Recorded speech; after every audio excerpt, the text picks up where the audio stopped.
ధ్యానం చేసుకుందాం. 23వ అధ్యాయాన్ని మనం ధ్యానిస్తూ ఉన్నాం. 23వ అధ్యాయాన్ని 5 వచనాలు మనం ధ్యానించాం. 6వ వచనం నుంచి మనం చదువుకుందాం. బైబిల్లో ఉన్న వారందరి క్రింద 6వ వచనం నుంచి మనం చదువుకుందాం.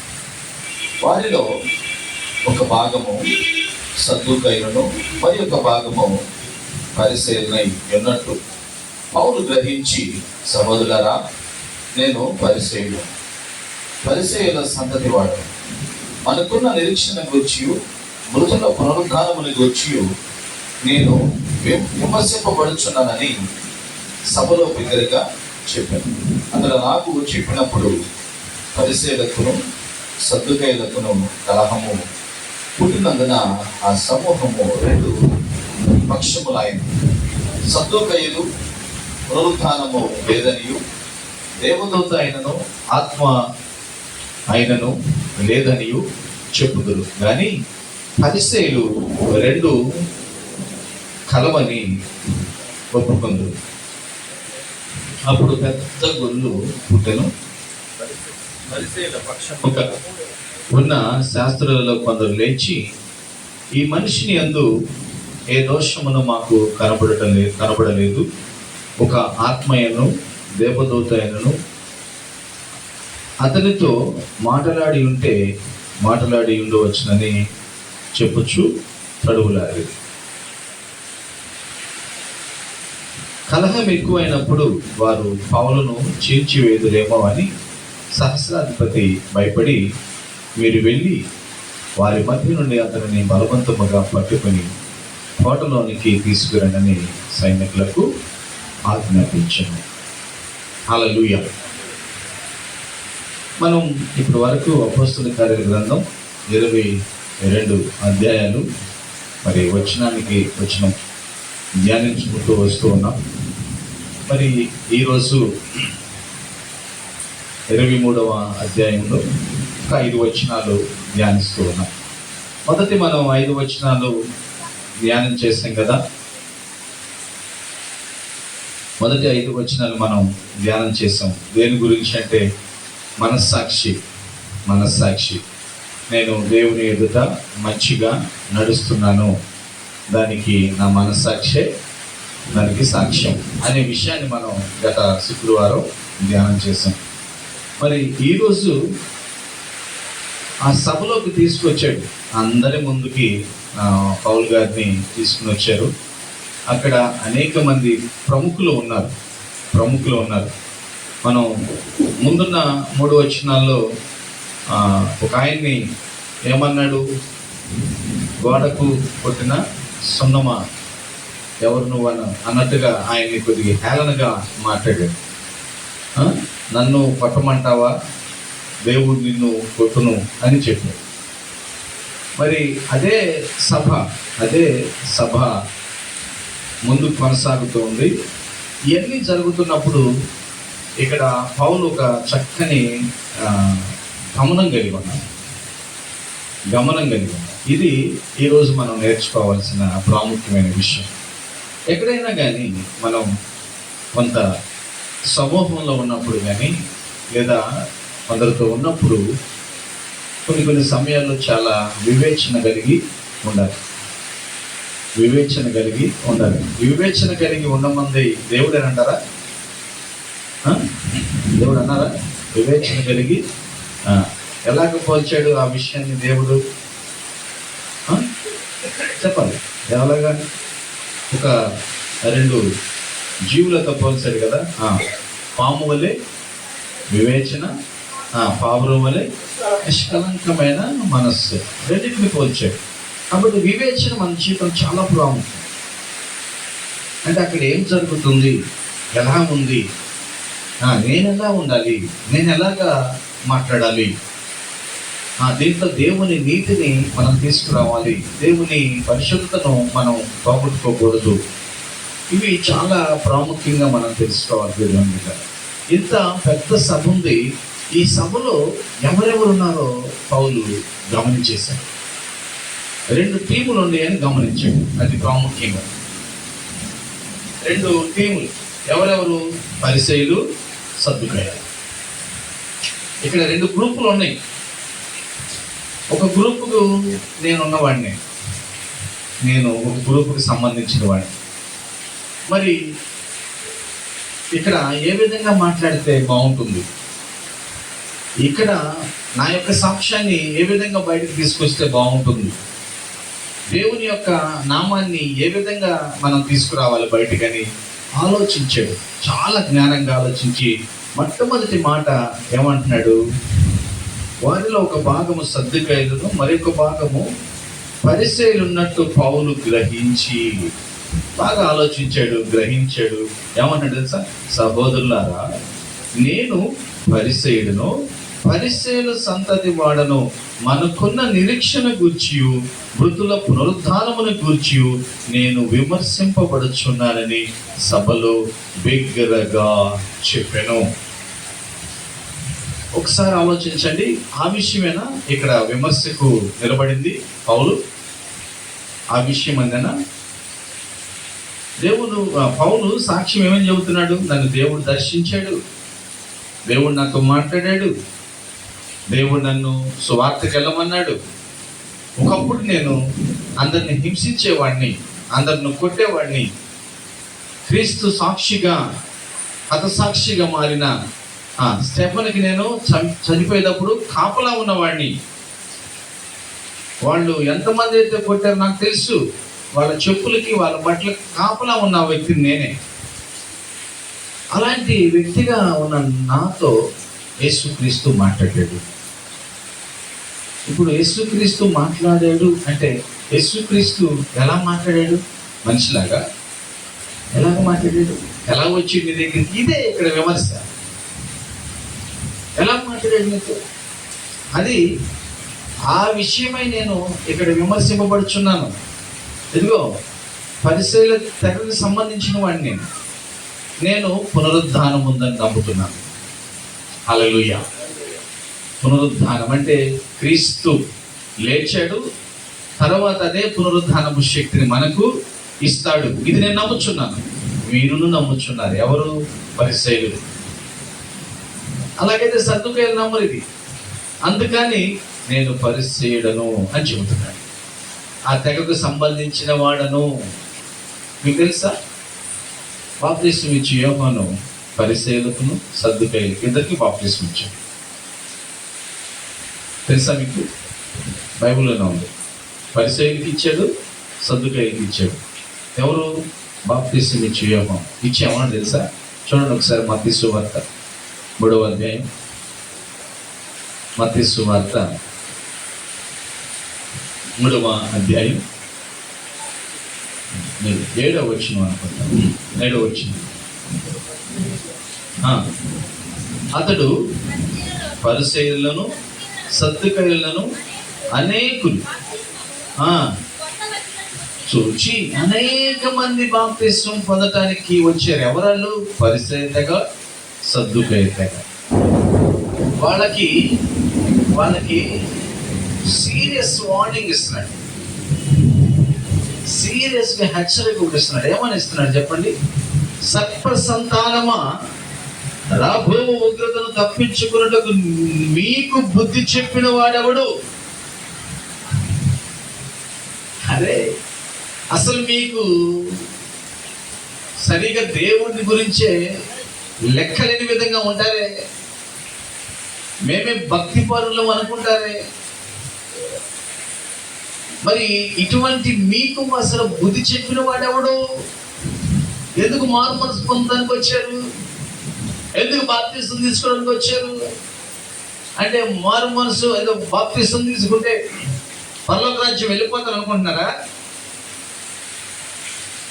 అని అసలు ఎంత ఘోరంగా మాట్లాడు. సర్ప సంతానమా, అది చాలా పెద్ద మాట. వాళ్ళ అమ్మ నాన్న పిల్లలు కదా, తల్లిదండ్రుల పిల్లలు కదా, వాళ్ళని ఏమంటున్నాడు? సర్ప సంతానమా అంటున్నాడు. వాళ్ళని కఠినంగా మాట్లాడుతున్నాడు. ఎవడు మీకు బుద్ధి చెప్పినాడు? ఎందుకంటే భయపడి వచ్చి బాప్తిసం తీసుకుంటున్నారు. ఏమైపోయింది అనుకుంటున్నారు? బాప్తిసం తీసుకోకపోతే ఏదో జరిగిపోయిందనే భయం మీకు వచ్చిందా? ఎవడు మీకు బుద్ధి చెప్పినాడు? ఓకే, బాప్తిసం తీసుకున్నారు అని చెప్పి కింద ఒక మాట అన్నాడు. ఏమన్నాడు? మారు మనస్సునకు తగిన ఫలము ఫలించుడి. అబ్రహాము మాకు తండ్రిని మీలో మీరు చెప్పుకొను తలంచవద్దు. దేవుడు ఈ రాళ్ల వలన అబ్రహామునకు పిల్లలు పుట్టింపగలడని మీతో చెప్పుచున్నా. ఇప్పుడే గొడ్డలి చెట్టున వేరున ఉంచబడి ఉన్నది గనుక మంచి ఫలము ఫలింపని ప్రతి చెట్టు నరకబడి అగ్నిలో వేయబడును. మేము అబ్రహాము సంతానం అనుకుంటున్నారేమో. దేవుడు తలసుకుంటే రాళ్ల వలన కూడా బిడ్డలను పుట్టించగలడు. ఆయనకి అసాధ్యం అన్నది ఏది లేదు. సమస్తము ఆయనకి సాధ్యమే. ఎంత భయం వేసింది మీకు! ఎవడో మీకు బుద్ధి చెప్పాడు కదా, ఎవడో మిమ్మల్ని భయపెట్టాడు కదా, అందుకని పరిగెత్తుకుంటూ వచ్చారు జోర్దాను దగ్గరికి, యోర్దాను నది దగ్గరికి బాప్తిసం తీసుకోవాలని. ఎవరు వీళ్ళంటే పరిసయ్యులు, సద్దూకయ్యులు.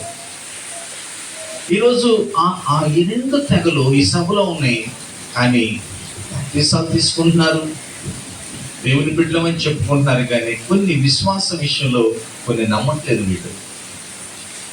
ఇప్పటికీ కొంతమంది ఉన్నారు, క్రైస్తవులుగా చెప్పుకుంటున్నారు, క్రైస్తవులుగా పిలువబడుతున్నారు, పరిశుద్ధాత్మ దేవుడు ఉన్నాడు అనే విషయాన్ని ఒప్పుకోలేదు. ఆత్మ కార్యములు జరుగుతాయి అంటే ఒప్పుకోలేదు.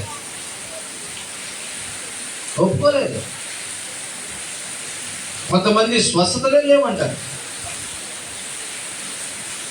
కొంతమంది భాషలు లేవంటారు, నానా విధాలుగా వ్యత్యాసమైన భేదాలతో ఉన్నారు. ఈరోజు క్రీస్తుని మటుకు అంగీకరిస్తున్నారు, కానీ సొంతంగా వీళ్ళ తలంచుకున్న ఆలోచనల ప్రకారం జీవిస్తూ ఉన్నారు. చూడండి, బైబిల్లో యేసుక్రీస్తు వారు ఒక వ్యక్తిని స్వస్థపరుస్తాడు. స్వస్థపరిచి ఏమంటాడు? నువ్వు ఇంటికి వెళ్ళి నీ ఇంటి వారికి సాక్ష్యంగా ఉండు అంటాడు. అంతేనా? చెప్పండి, అంతేనా? అందరికీ అంతే చెప్పు. ఆల్మోస్ట్ అందరికీ అంతే చెప్పు. చాలా దెయ్యాలు పెట్టిన వ్యక్తులకి, స్వస్థ 12 సంవత్సరాలు క్యాన్సర్తో ఉన్న వ్యక్తికి అలాగనే చెప్పు. కానీ వాళ్ళు అలా చేశారా? దేవుని మాట విన్నారా? వాళ్ళు చెప్పాలి, విన్నారా? అయ్యో చెప్పండి, విన్నారా? వినలేదు. వాళ్ళు వెళ్ళి ఊరు పేట మొత్తం చెప్పేశారు. అక్కడున్న గ్రామాలన్నింటికి ఈయన గొప్ప దేవుడు, ఈయన గొప్ప దేవుడు. వాస్తవమే తెలుసా? అలా చెప్పడం వల్ల యేసుక్రీస్తు ఆ గ్రామానికి వెళ్లకుండా అభ్యంతరాలు ఏర్పడ్డాయి. సత్యాన్ని బోధించడానికి ఆయన వీలు కలగలేదు. ఏకాడకు స్వస్థతలు. యేసుక్రీస్తు 3.5 సంవత్సరంలో బోధించింది చాలా అరుదుగా ఉంది. ఎక్కువ స్వస్థతలు. ప్రజలందరూ దేనికోసం వచ్చారు? స్వస్థతల కోసం, ఆరోగ్యం కోసం, నిత్య జీవం కోసం కాదు. అంటే చాలా విషయాల్లో మనం దేవుడు చెప్పింది చేయం. మన సొంత ఆలోచన, మన సొంత మనస్తత్వం. ముందేమో అలాగనే చేద్దాం, అలాగనే చేయాలి అని నిర్ణయం అయితే తీసుకుంటాం, కానీ 2 అడుగులు వేసిన తర్వాత అన్ని మర్చిపోయి అలా కాదు ఇలా కూడా చేయొచ్చని కొంత సొంతంగా కలుపుకుని వెళ్ళిపోతాం. మేబీ వీళ్ళు మారు మనసు పొందేటప్పుడు అలాగనే జీవించాలనుకున్నారు, కానీ మారు మనసు పొందిన తర్వాత క్రైస్తవ ప్రయాణంలో 2 తెగలుగా మారిపోయాయి. 2 తెగలుగా. ఈరోజు ప్రపంచవ్యాప్తంగా క్రైస్తవులు ఎన్ని తెగలుగా ఉన్నారో ఏమో నాకు సరిగా ఐడియా లేదు. మీరెవరు? మీరే సంఘం? మీరేం నమ్ముతారు? మీ మందిలో హల్లెలూయా అంటారా? ఇలా అడుగుతున్నారు కదా. మీ చర్చిలో గాజులు పూలు పెట్టుకోవచ్చా? మీరు దేనికి సంబంధించిన వాళ్ళు? మీరు ముసుగు వేసుకుంటారా, ముసుగు తీసుకుంటారా? కదా, అని నేను క్రీస్తుని అంగీకరించాను. అది కాదండి. మీరే సంఘం? పెంతెకొస్తు అనుభవమా? బ్రదర్ అనుభవమా? ఏ అనుభవం ఇది? లూథరన్సా? ఆర్సీఎం? క్యాథలిక్సా మీరు? బాప్టిస్ట్ సంఘమా? ఎలాగ చెప్తున్నా? అలాగా మీకు ఎప్పుడు ఈ అనుభవం? నన్ను చాలా మంది అడిగారు, మీరు అన్నీ తింటారా, ఏదన్నా వదిలేస్తారా, ఎలా ఉంటారు మీరు, మీ క్రమం ఏంటి? వివేచన కావాలి దేవుని బిడ్డలారా. సత్యాన్ని సరిగా అర్థం చేసుకోవాలి. దేవునికి ఇష్టమైన బిడ్డగా మనం జీవించాలి. హల్లెలూయా. ఒకసారి చూద్దాం అందరం. హల్లెలూయా, హల్లెలూయా. గ్రహించాడు. మరి ఈరోజు నువ్వు గ్రహించగలుగుతున్నావా? అసలు నేను ఎలా ఉన్నాను, నా ఎదుటి వారు ఎలాగున్నారు, నేను క్రీస్తులో ఉండి ఎలా జీవించాలి, ఎలా ఉండాలి నా నడవడిక, ఎలా ఉండాలి నా మాట తీరు, ఎలా ఉంటే దేవుని నామం మహింపరచబడుతుంది. ఏమైంది తెలుసా? సభ గందరగోళం అయిపోయింది. ఒక్క మాటే అందపావులు. నేను ఇక్కడ విమర్శకు నిలబడ్డ కారణం ఏం తెలుసా? నేను పరిసయ్యుణ్ణి, పరిసయ్య తెగకు సంబంధించిన వాడిని. చూడండి ఒకసారి బైబిల్లో ఆయన నిజమే పరిసయ్యుడే, దాంట్లో ఎటువంటి సందేహం లేదు. ఫిలిప్పీయులకు రాసిన పత్రిక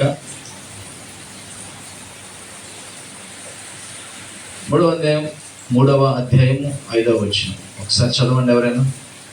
3:5. 3వ అధ్యాయం.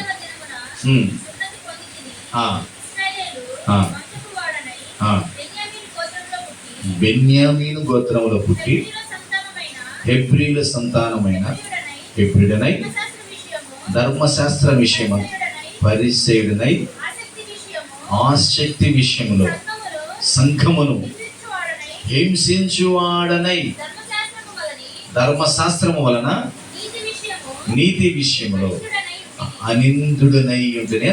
ఎన్ని విషయాలు చూడండి. చక్కగా ఆయన గురించి ఆయన ఏమంటారు, దీన్ని పరిచయం చేసుకుంటాం కదా. నేను ఎవరిని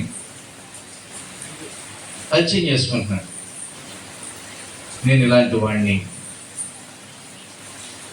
బెన్యామీను గోత్రం, హెబ్రీయుడు. అబ్రహాము నుంచి చూస్తే హెబ్రీయుడు, ధర్మశాస్త్రంలో నుంచి చూస్తే పరిచయుణ్ణి. అదే ధర్మశాస్త్రం ప్రకారం సంఘమును హింసించిన వాడిని. అదే ధర్మశాస్త్రంలో ఏ నింద లేకుండా జీవించాలనుకునే వ్యక్తి. నిజమే బయటకు తీసుకొచ్చి ఒక్క మాట అన్నందుకు అక్కడ ఏం జరిగింది చూడండి. 7వ వచనం. అతడు అలాగూ చెప్పినప్పుడు పరిసయ్యులకును సద్దూకయ్యులకును కలహము పుట్టినందున ఆ సమూహము 2 పక్షములైన వెంటనే కలిసి కూర్చున్నవారు విడిపోయి నుంచున్నారు. ఇప్పుడు దాకా ఎలా కూర్చున్నారు? కలిసి కూర్చున్నారు. అందరూ ఒక కూటమిలాగా. ఎప్పుడైతే ఒక్క మాటని వేసాడు వాళ్ళ మధ్యలో, ఏమైపోయారు? వాళ్ళు విడిపోయారు. 2 బ్యాచ్లు అయిపోయారు. ఇప్పుడు ఏం జరుగుతుంది అక్కడ? సద్దూకయ్యులు పునరుద్ధానము లేదనియు, దేవదూతైనను ఆత్మాయనను లేదనియు చెప్పుదురు, కానీ పరిసయ్యులు 2ను కలవని ఒప్పుకొందురు. ఇప్పుడు అనుకుంటాను ఇవాళ, ఎప్పుడుది? అప్పటి నుంచే ఉంది కదా. ఇప్పుడు కూడా ఉంది. ఇప్పుడు కూడా కొన్ని సంఘాల్లో పరిశుద్ధాత్మ దేవుని గురించి వ్యతిరేక భావాలు కలిగే ఉన్నారు. అలాగని పరిశుద్ధాత్మ దేవుడు అలాగ వచ్చి వెళ్ళిపోయే విధంగా లేడు. పరిశుద్ధాత్మ దేవుడు మనలోనే ఉండే దేవుడు. ఆమేన్, హల్లెలూయా. దాన్ని నింపుకుని దాని ద్వారా జీవించాల్సిన వ్యక్తి మనం, నువ్వు, నేను. ఆ పరిశుద్ధాత్మ నాకు అవసరం లేదు, నా జ్ఞానము, నా ఆలోచనే కావాలంటే పరిశుద్ధాత్మ దేవుడు నీలో మూలుగుతున్నాడు. దుఃఖపడుతున్నాడు. కొందరైతే అసలు లేదు, అంత మందే, మన జ్ఞానమే అంటున్నారు. వాళ్ళల్లో వీళ్ళు రెండు పక్షాలు అయిపోయారు. వాళ్ళు ఎందుకు రెండు పక్షాలు అయ్యారు కూడా ఇప్పుడు మనం విన్నాం. చూడండి అక్కడ తర్వాత 9. అప్పుడు పెద్ద గొల్లు పుట్టెను.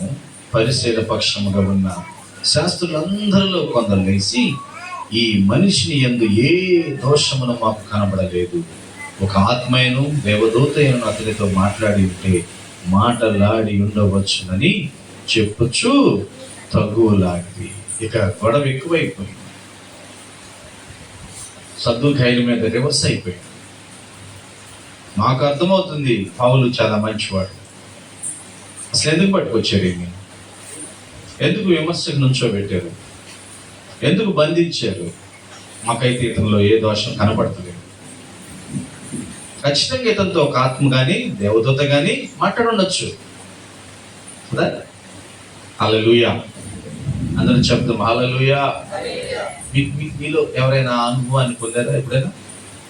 అసలు ఆసక్తి ఉందా, నాతో దేవుడు మాట్లాడితే బాగుండు అని, లేకపోతే ఒక దూత నాతో మాట్లాడితే బాగుండు అని ఆసక్తి మీలో ఎవరికైనా ఉందా? ఎంతమందికి ఉంది? వెళ్దాను. దేవునికి స్తోత్రం. అలాగనే జరుగును గాక, అలాగనే జరుగును గాక. దేవుడు మాట్లాడాలి మనతో. ఆయన మాట్లాడితే చాలు, మన సమస్యలకు జవాబు దొరుకుతుంది. ఆయన మాట్లాడితే చాలు, మొయ్యబడిన తలుపులు తెరవబడతాయి. ఆయన మాట్లాడితే చాలు, మన హృదయంలో ఉన్న కటిక చీకటి ఉన్నతమైన వెలుగుగా మార్చబడుతుంది. ఆమేన్. ఆయన మాట్లాడితే చాలు, ఒక్కసారి ఉన్న దుఃఖం ఎటు వెళ్ళిపోయిందో తెలియదు, హృదయం అంతా ఆనందంతో నింపబడుతుంది. దేవునికి మహిమ కలుగును కాక. ఆయన మాట్లాడాలి. కసితో వెళుతున్నాడు, ఓ పెద్ద రివార్డు పట్టుకుందామని వెళ్తున్నాడు. మిట్ట మధ్యాహ్నం, బహు ఎండగా ఉంది, 12 గంటల సమయం. ఆ ఎండ కంటే ఇంకా మిగులు వెలుగు ఒక్కసారి పౌలును దర్శించి మాట్లాడినప్పుడు ఆ కసేమైపోయిందో, ఆ పగేమైపోయిందో, ఆ వ్యతిరేకత ఏమైపోయిందో, అవన్నీ రివర్స్గా ప్రేమగా మారినాయి. ప్రాణానికి తెగించి క్రీస్తు కోసం ముందుకెళ్ళే ఒక వ్యక్తిత్వాన్ని తీసుకొచ్చుకున్నాయి. ప్రియ దేవుని బిడ్డలారా, దేవుడు నాతో మాట్లాడాలి, నీతో మాట్లాడాలి, మనందరితో మాట్లాడాలి. ఆమేన్. దేవదూత దర్శించాలి మనల్ని, దేవదూత దర్శించాలి. గాబ్రియేలు దర్శించి ఏమంటుంది మరియతో? దయాప్రాప్తురాల. ఎంత చక్కటి మాట అది, దయా ప్రాప్తురాల. అంటే దేవుని యొక్క దయను పొందుకోవడానికి అర్హురాలు. అప్పట్లో అంట కొన్ని వేల మంది స్త్రీలు మెస్సియ నాకు జననం అవ్వాలి అని నీతిగా పరిశుద్ధులుగా జీవించి ఎదురు చూశారంట. వాళ్ళందరిలో దయను పొందుకుని యేసుక్రీస్తుని తన గర్భంలో మోసింది ఎవరు? మరియ మాత్రమే. ఆమేన్. హల్లెలూయా. దయాప్రాప్తులకు దేవుని దూత మనతో మాట్లాడితే మన హృదయం చాలా ఉన్నతంగా మారిపోతుంది. నిజమే. ఇలా మాట్లాడుతుంటే దేవుడు మనల్ని కలిసి, దేవుడు మనల్ని దర్శించి ఎంతో కొంతకాలమైనట్టు కొంత వేదన కూడా ఉంటుంది కదా, కొద్ది కష్టంగా కూడా ఉంటుంది. దేవుడు ఈ రాత్రి మనందరితో మాట్లాడను గాక. ఆమేన్. మనం నమ్ముతున్నాం దేవుడు ఉన్నాడు, ఆయన సజీవుడు, ఆయన దూతలు ఉన్నాయి, ఆయన ఆ దూతలను మనకు కావలిగా ఉంచాడు. ఆ దూతలు మనకి నిత్యము కాపుదలుగా ఉన్నాయి. ఎంతమంది ఎన్నిసార్లు పిల్లల్ని కాపాడుతుంది దేవుని దూతలు కదా అమ్మ. చిన్న పాపలను కాపాడుతుంది. నాకు వచ్చేటప్పుడు చూశాను, ఆమె పేరేం పేరమ్మ? శ్రీవల్లి. కొట్టుకు ఒక తాడు, ఆమెకు ఒక తాడు కట్టాడు, రోడ్డు మీదకి వెళ్ళిద్దని. వెంటనే నాకు బెంగళూరులో ఖదీర్ అని ఒక కుర్రాడు ఉన్నాడు. ఈ పాప ఇంతే ఉంటాడా, ఈ పాప అంతే ఉంటాడు. బెంగళూరులో మేము ఉన్న 6 నెలలు మేమున్న రూమ్కి పక్క రూమ్ వాళ్ళది, మా కాలేజ్ స్నేహితుడు. మా అమ్మాయి పని చేసుకుంటూ మధ్యలో ఒక స్తంభం ఉంటే ఆ స్తంభాన్ని కట్టేసి తాడేసి ఆ పిల్లల్ని మేము అది చూసి తట్టుకోలేక మేము తెచ్చుకుని ఆడుకునేవాళ్ళం. ఎందుకంటే మాకు ఒకడు ఉన్నాడు సంవత్సరంన్నర, ఇంక ఎదురున్నవాడు సంవత్సరంన్నర. అప్పుడు దేవునికి మహిమ కలుగును గాక. అందరూ చెప్తాం హల్లెలూయా. అంటే మనం భయంతో మనం సొంతంగా ఏదో చేస్తాం. జాగ్రత్త ఉండాలి, కానీ అంత భయపడాల్సిన అవసరం అయితే లేదు. మనకి ఆయన దూతలు కాపుగా ఉన్నాయి. హల్లెలూయా. ఆయన దూతలు మనల్ని కాపాడతాయి. అబ్బా ఎంత ఘోరమైన విపత్తు తప్పింది అంటారు కదా. నాకు మరి ఇంకొద్దిగా ఉంటే కనుపోయేది. ఎందుకు పోలేదు? దూత నిన్ను తప్పించింది. నమ్మిన వారికి ఎదురు చప్పులు కొట్టండి హల్లెలూయా. దూత నిన్ను తప్పించింది అంతే. దేవుడు ఆజ్ఞాపించి తన దూతలను పంపించాడు మనకి. ఆయన దూతలు మన చుట్టూంటే, మన ప్రయాణంలో ఆయన దూతలు మనతో ఉంటాయి. అలాగే సెలవిచ్చాడు, దేవుని యొక్క దూతలు నాకు సేవకులు. చెప్పుకోవడానికి చాలా ప్రైడ్గా ఉంది. ఇంకెత్తున్నా చెప్పండి ఒకసారి, దేవుని దూతలు నా సేవకులు. మనకి సర్వెంట్స్. దేవుడు అలా ఇచ్చాడు ధన్యత. ఎంత గొప్ప ధనిలో మనం. యేసుక్రీస్తు సాతాను వచ్చి ఏమంటది, దూకొకసారి నువ్వు పైనుంచి కిందకి నీ పాదములకు రాయి తగలకుండా దూతలు ఆపుతాయంట. నిజమే.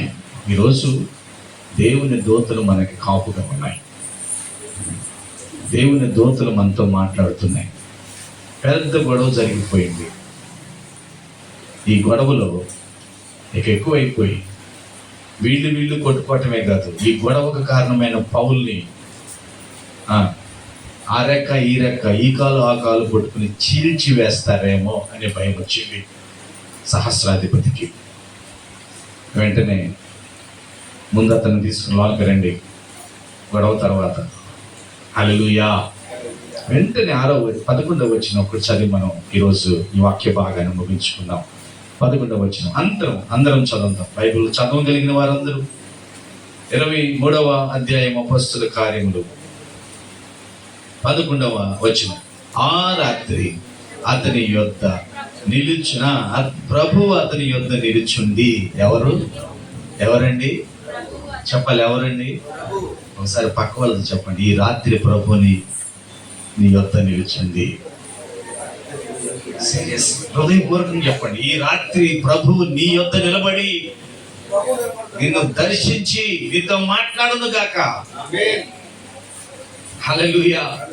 హృదయపూర్వకంగా నా గురించి చెప్పండి, నాకు చెప్పండి మీరందరూ, దేవుడు ఈ రాత్రి నీతో మాట్లాడును గాక. ఆమేన్. హల్లెలూయా. నాకెంతో ఆనందం. నాతో మాట్లాడు, నీవే మాట్లాడుమయ్యా. నాతో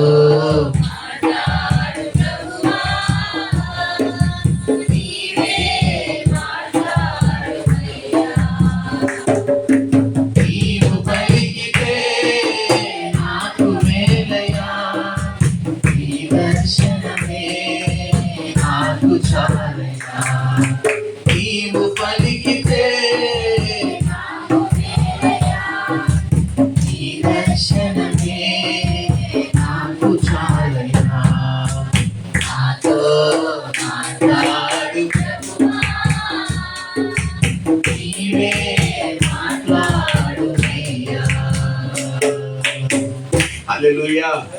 ఈ మాటలు ఆసక్తితో వింటున్న వారితో ఈ సమయంలో ప్రభువు మాట్లాడు కాక. ప్రభువు గారిని దర్శించాలి ఈరోజు దేవుడు. శ్రీవల్లిని దర్శించాలి ఈరోజు దేవుడు. హల్లెలూయా. రూతును దర్శించాలి ఈ రోజు రాత్రి దేవుడు. దేని గురించి అయితే తను సఫర్ అవుతుందో ఆ పరిస్థితి నుంచి దేవుడు విడుదల చేయాలి. నాకు బాధ లేదు అన్న వాళ్ళు ఇక్కడ ఉన్నారు. అది అదే అందరికి ఏదో ఒక సమస్య, అది చిన్నది కానీ పెద్దది కానీ, నా దేవుడు ఈరోజు మనతో మాట్లాడి దాని నుంచి జవాబును కలుగు చేయను కాక. ఎంతో సంతోషం. రేపు ఆదివారం మనందరం సాక్ష్యాలు అవుతాం. రేపు ఆదివారం దేవుడు మనల్ని ఎలాగ దర్శించాడో మాట్లాడుకుందాం. చూడండి అక్కడ 11వ వచనం. ఆ రాత్రి ప్రభు అతని యొద్ద నిలుచుండి, ధైర్యముగా ఉండము, యెరూషలేములో నన్ను గూర్చి నీవెలాగూ సాక్ష్యం ఇచ్చితివో అలాగున రోమన కూడా సాక్ష్యం ఇవ్వవలసి ఉన్నదని చెప్పాను. భయపడమాక, నువ్వు ఇక్కడ సాక్ష్యం చెబుతావు అంతే, నాకు ఎటువంటి సందేహం లేదు. భయపడద్దు. ఊళ్ళో ఏంటి భయం అంటే ప్రాణం పోయిందని కాదు కదా. రత్నం అర్థం అవుతుందా? పౌల్లో భయం ఏంటి? ప్రాణం పోయిద్దనే కాదు, సాక్ష్యం చెప్పలేకపోతానే ఉండండి భయం. నా మారు మనసు గురించి ఇక్కడ ఇంత మందిలో ఉన్నారు, పంచుకోలేకుండా వెళ్ళిపోతానేమో. ఉందా మళ్ళీ తప్పన. ఫంక్షన్కి వెళ్తున్నాం, పెళ్ళిళ్ళకి వెళ్తున్నాం, వాటికి వెళ్తున్నాం, వీటికి వెళ్తున్నాం, 10 మందితో ఆ డ్రింక్ ఈ డ్రింక్ అది ఇది ముచ్చటి అన్నీ చెబుతున్నాం, కానీ ఏం చెప్పలేకపోతున్నాం? క్రీస్తుని గురించి ఒక్క మాట కూడా చెప్పలేకపోతున్నాం. నేనెలా మారైనా సాక్ష్యం చెప్పలేకపోతున్నాను. భయం లేని జీవితమే. పౌలు యొక్క భయం ఏంటంటే సాక్ష్యం చెప్పలేకపోతున్నాను. భయపడమాక, యెరూషలేములో ఎలాగైతే సాక్ష్యం చెప్పావో రోమ్ అలా కూడా అలాగే సాక్ష్యం చెప్తావు. ఆమేన్. దేవుని బిడ్డలారా, దేవునికి సాక్షులుగా ఉందాం, నీతిమంతులుగా బ్రతుకుదాం. అన్నిటికంటే ముఖ్యంగా వివేచన కలిగి ఉందాం. అన్నిటికంటే ముఖ్యంగా దేవుడు నాతో మాట్లాడాలని ఆసక్తి కలిగి ఉందాం. ఇటు కృప పరిశుద్ధుడైన దేవుడు మనందరికి కలుగు చేయనుగాక. ఆమేన్.